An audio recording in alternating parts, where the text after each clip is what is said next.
historic wedding in Luxembourg. Prime Minister Xavier Bettel married his longtime partner, the Belgian architect Gauthier Destinet, last week and became the very first European Union leader to marry a same-sex partner. Merci aux Luxembourgeois. Merci. The couple were also among the first to legally marry in the country, as it just legalized same-sex unions earlier this year. Luxembourg joined 8 other European states that have already taken the step. But after the celebrations, the Prime Minister now has something else to look forward to. On June 7th, citizens of Luxembourg will take part in a referendum on whether or not to grant foreign residents the right to vote, an issue that is expected to split the voters according to recent surveys. Our focus this week is on Luxembourg.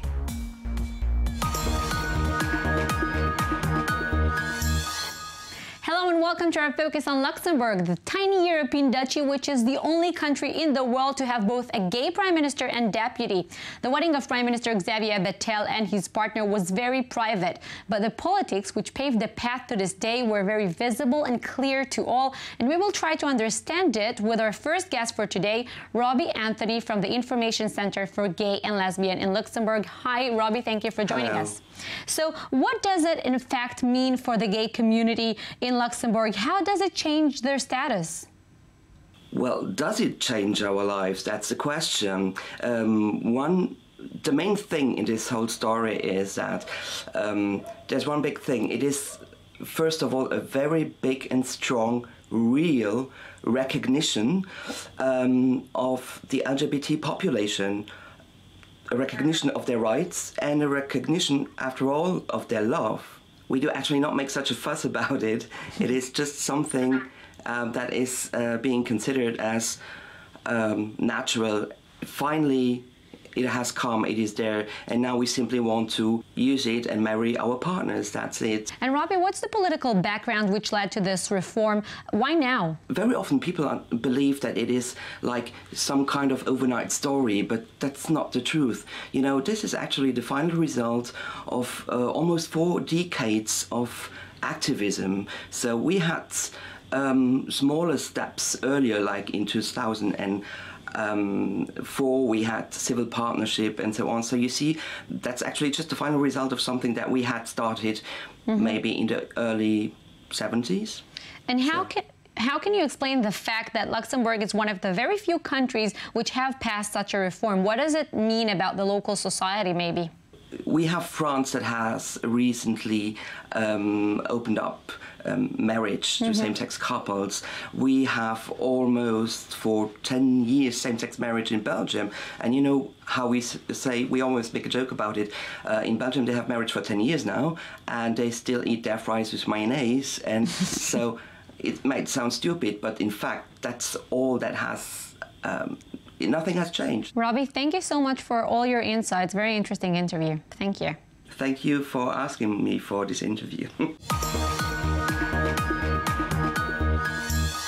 Well, Prime Minister's wedding might sound exciting to us, but for Luxembourg's small population, there is a bigger issue occupying them lately, the June 7th referendum. They will be asked to vote on 3 specific questions: lowering of the voting age from 18 to 16, limiting ministers' continuous mandates to 10 years, and the most important one, enabling foreign residents to vote in national elections. Now, let's discuss it with our next guest, Laurent Moyes, an independent journalist and author. You are welcome. Hi. So let's start with the main topic, voting rights for foreigners. From a demographic perspective, what could be the impact of this? Well, I'm not sure that it's a demographic question. I would say it's more a question of political participation. Foreigners represent 46% of the total population in Luxembourg. So it's more this question of their political participation, especially if you consider the working people, the percentages of foreigners is even higher. And Laurent, in the political map, who is in favor of such a reform and who is against it? Well, you have the governing coalition, which is made of 3 political parties for the moment: the Democratic Party, the Socialist Party, and the Greens. they are in favor of this right to vote for the foreigners. The main opposition party, the Social Christian Party, is against this opening, and the other two opposition parties, right-wing party is also opposed, and the left-wing party is in favor of it. So in the political spectrum, you have also a big division. And is there maybe a broader consensus regarding the age of voting and the 2 terms limitation for prime ministers? There is a tendency, when you look at the surveys, the tendency is that the no is winning ground for all the 3 questions, especially 2 of them, the right to vote for foreigners and the young people between 16 and 18 years who should have the right to vote.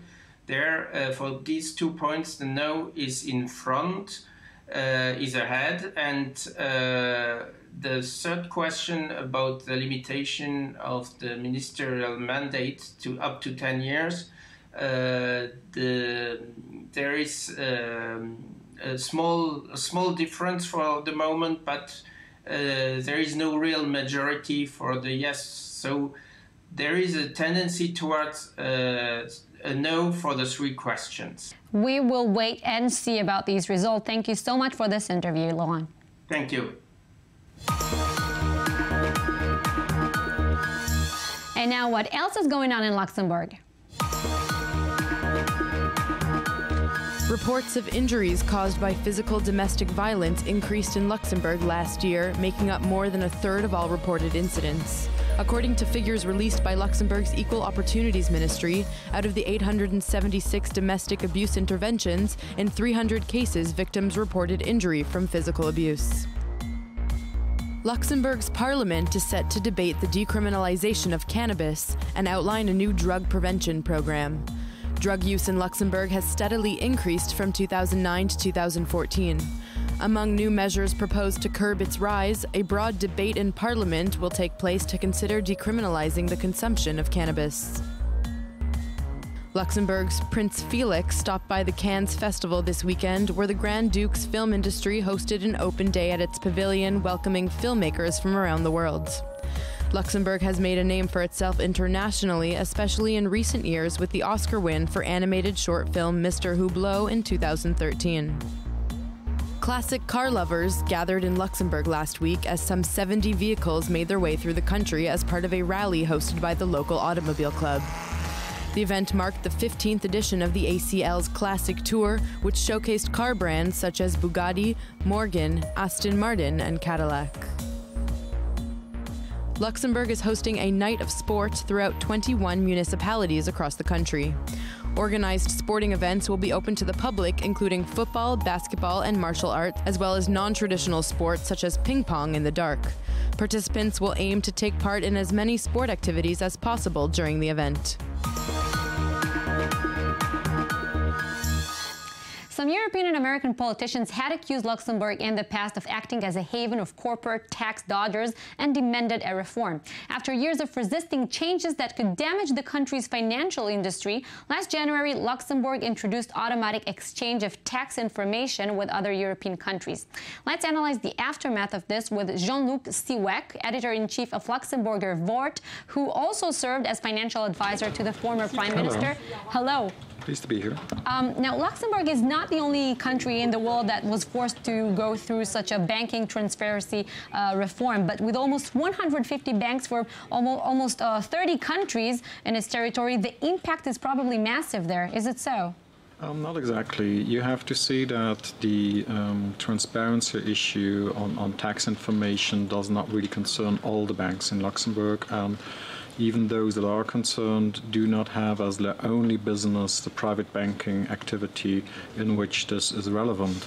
So many Luxembourg banks either are active in are active in institutional business. A lot of growth was over the last 20 years in the fund administration business, which is completely untouched by these whole transparency questions. So it's maybe a third of those, or 60 banks in total, that are directly concerned, and most of them do actually have also other activities.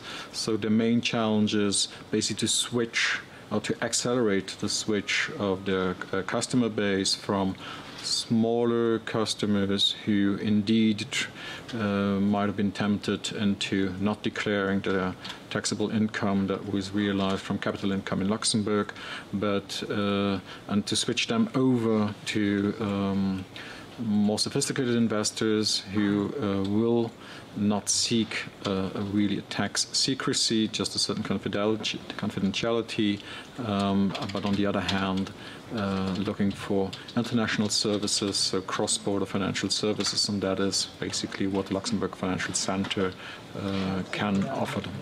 And what makes Luxembourg the country with the highest GDP per capita in the world? How is it being felt in the everyday lives?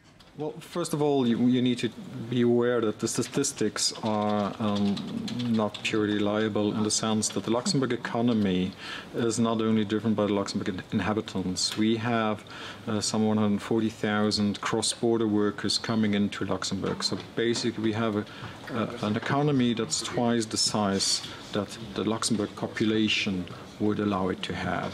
So the ratio of GDP per capita is not very appropriate for such an open country as Luxembourg. Jean-Louis Siwak, thank you for this. Victor Hugo, one of the greatest and best-known French writers who authored the cult novel Les Misérables, lived in Luxembourg during his exile years. The house where he stayed in Vianden for several months in 1871 has become a commemorative museum. And we're now joined by Marc Schaefer, the mayor of Vianden. Hi, Marc. You're joining us from the museum. Hi, hello. So tell us, what actually brought Victor Hugo to this place? Well, Victor Hugo had chosen Vianden for several reasons. You know, the first one was he was 5 times in total here in Vianden, and he passed through Vianden, you know, in going to Germany. Then he got a close friend to the mayor of that time, and after that, you know, in 1871, when the Belgians threw him out of the country, he was looking to get political exile or asylum here in Luxembourg, and the Luxembourgish government offered him the asylum, and that's why he remembered, you know, that he had good friends here in Vianden, and he came back, and then he stayed here for 4 months till he went back to France. And what was he doing during his stay? Basically wrote poems. You know, there are about 40 poems that he wrote during that stay, and there's one of his books, L'année terrible, which refers actually to 1871, the French Commune, and part of that book he wrote it here in Vianden, plus, as I said, numerous poems. Tell us about the exhibition in the museum itself. What do you showcase there? Well, the exhibition now here that we have in the museum is basically, and we were when the museum was reopened in the year 2000, we just wanted to show Victor Hugo, and referring to his stay here in Vianden and in Luxembourg. It was not to show, you know, Victor Hugo as an international political person or an artist, but basically what he did and what he wrote, and his social life also amongst the people here of Luxembourg, and especially of Vianden. So the museum shows basically documents, paintings, writings, drawings of Victor Hugo that he did when he stayed here. Is there a certain overlooked detail about Hugo's life or biography that you can reveal to us? Well, there's actually one episode which is very nice, actually, that in 1871, when he was here for these 4 months, there was next to the house where he lived, so next to the house where we're just standing here, there was a big fire. And the mayor of that time was not here that night. So Victor Hugo, he helped organizing, you know, all the, he helped the fire brigade to get organized, you know, to take the water from the river, and then he wrote that down, and we have actually these documents here in the museum, and there were about 4 or 5 houses that were destroyed. We do not know exactly how many it was, but it was a big, big fire, which something, you know, that happened at that time quite oftenly, and he was well, he was one of those, you know, who just took part of it and wrote it down too. Mr. Mayor, thank you so much for this interview. And thank you all for staying with us and focusing on Luxembourg. Victor Hugo, the firefighter, only on Focus. Next week, another interesting country with more interesting details.